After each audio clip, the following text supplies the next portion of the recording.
welcome to Rex of the Rainbow, where I recommend books based on colors of the rainbow. Now, I know book cover colors can be very subjective and a little bit controversial. If you don't like the books I pick for a specific color, then you can do your own Rex of the Rainbow.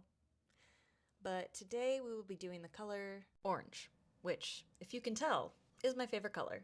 So, starting with a history of what comes next. It's very orange, I guess, corally spine. This is a story of a mother-daughter duo of aliens that have gone back hundreds of generations, and it is their goal to help humans get into space. So this is the first in a trilogy. Honestly, the second and third book are not that great, but I adored this first book. I think you could get away with just reading this on its own, and if you're okay with a little bit of open-endedness. Which honestly, the series as a whole has a lot of open-endedness. I do still really recommend this. You get a lot of the space race, Operation Paperclip, all of that good stuff that I think is very fun and interesting, especially with a little sci-fi twist. The next one is not a recommendation for everybody, but for a certain subset, there might be some people who are into this. And that is Sandstorm by James Rollins. This is the first book in the Sigma 4 series, which is my favorite series of all time. It's a very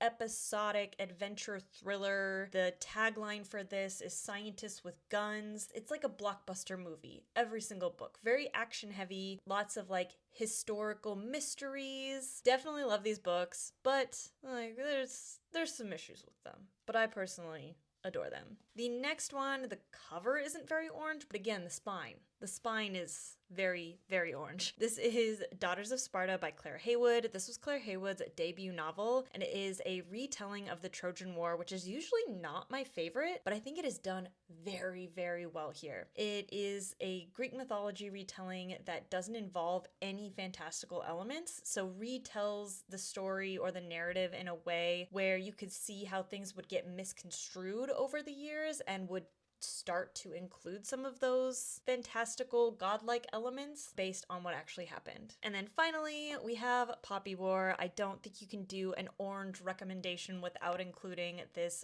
first book in a fantastic trilogy. Again, a debut novel. R.F. Kuang, I think, has only gotten better with each of her writings, but this one is still just so good and so impressive, and it is very dark fantasy, war things, but very, very excellent if you enjoy, wartime, epic, dark fantasy, which I sometimes do.